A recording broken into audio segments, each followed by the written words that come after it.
Hello everyone, আসসালামু আলাইকুম। এটা হচ্ছে গ্রামের সন্ধ্যাবেলার দৃশ্য। অন্ধকার হয়ে গেছে, মানে সবাই এই সময়টাতে ক্ষেত থেকে সবার বাড়ি ফিরেছে। এই যে ধানের এই যে হলুদ হলুদ দেখা যাচ্ছে, এই ধানগুলো প্রায় বেশিরভাগ অংশ পেকে গেছে। আর ধানের ছড়াও এখন আসলে পাকা শুরু হয়ে গেছে অলরেডি। বৈশাখ মাস আসলে এই ধানটা উঠাবে।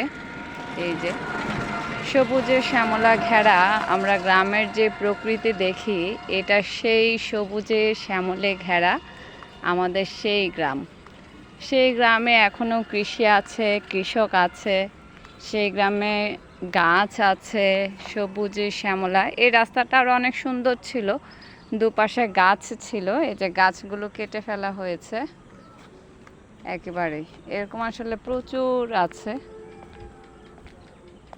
এই যে এখানেও বড় বড় অনেক পুরাতন গাছ। আমরা ছোটবেলায় এসেই দেখতাম গাছগুলো অনেক বড় ছিল, কিন্তু এই জুলাই অভ্যুত্থানের আগ পর এই সময়টাতে আসলে এই সবগুলো গাছ কেটে ফেলা হয়েছে। এই যে এখানে গাছের শিকড় দেখলেই কিন্তু বোঝা যায়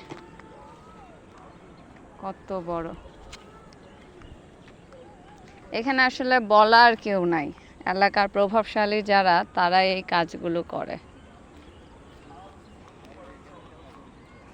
আর এই যে সবুজে শ্যামলে প্রকৃতি, এই প্রকৃতি আসলেই অসাধারণ। যখনই ক্লান্তি থাকবে, এই প্রকৃতির কাছে আসলে একেবারে মন ভরে যাবে।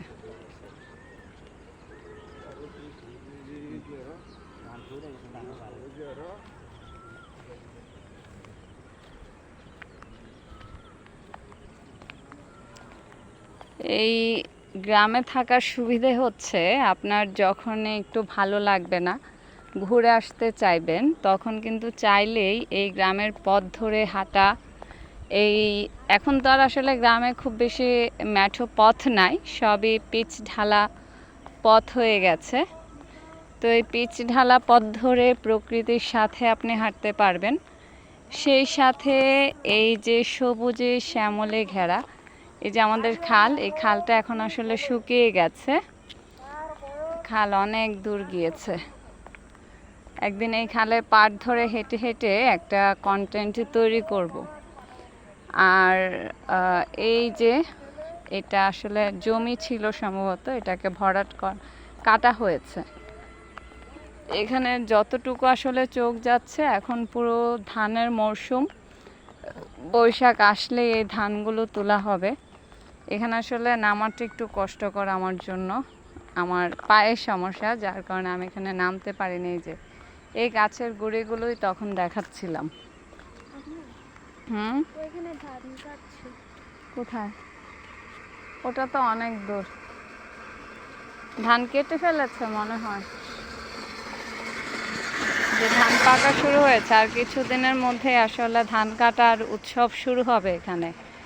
তো ওই দৃশ্যগুলো আসলে অসাধারণ। সবার মধ্যে একটা অন্যরকম আনন্দ থাকে, অন্যরকম একটা ব্যস্ততা থাকে। ফসল কাটা, সেটার জন্য মানুষ ঠিক করা, শ্রমিক ঠিক করা, সেই শ্রমিকদের আবার খাওয়া দাওয়ার একটা আয়োজন করা বাড়িতে, ধান শুকানো, ধান সিদ্ধ করা, কিংবা হচ্ছে যে যারা এমনিতেই সিদ্ধ করা ছাড়া বিক্রি করেন, এটার কৃষকের মাঝে ওই সময়টায় খুব ভালো একটা আনন্দ থাকে। কিন্তু সেই আনন্দটা আসলে মলিন হয়ে যায় যখন কৃষক ধানটা বিক্রি করতে যান। তখন কিন্তু আসলে তারা ন্যায্য দামটা পান না। সেই ন্যায্য দাম, সেটা শুধু ধানের ক্ষেত্রে না, যে কোনো ফসলের ক্ষেত্রেই সেই ন্যায্য দামের জন্য আসলে আমাদের এই কৃষিখাতটা অনেক ক্ষতির মুখোমুখি হয়। গতকালকের বাতাসে এই যে ধান একদম নুয়ে পড়েছে। গতকালকে রাতে প্রচণ্ড বাতাস এসেছিল, প্রায় 2:30-3টার দিকে। সেই বাতাসে আসলে ফসলের ক্ষতি হয়েছে। এই সময়টা বৃষ্টি না হলেই ভালো, কারণ ফসলগুলো আসলে কৃষক ঘরে তুলবেন, তো ধান পাকা শুরু হয়েছে। তো যদি এই সময়টায় বৃষ্টি হয় তাহলে সেই বৃষ্টিতে কিন্তু ফসলের ক্ষতি হয়ে যাবে। তো সেই ক্ষেত্রে আসলে এই সময়টায় হালকা বৃষ্টি হলে ভালো, বাট বৃষ্টি না হলেও খারাপ না। অন্তত আমাদের এই কৃষক ভাইদের বোনদের কথা শুনে আমাদের কিন্তু এই বিষয়গুলো খেয়াল করতে হয়। কিন্তু দেখা যায় যে অনেক ক্ষেত্রেই বৃষ্টি যদি চলে আসে, যেহেতু এটা প্রাকৃতিক, এটা কিন্তু আটকানোর আসলে কোনো রাস্তা নাই। ওখানে আমরা দেখতে পাচ্ছি দূরে ওনারা সম্ভবত ধান কাটছেন।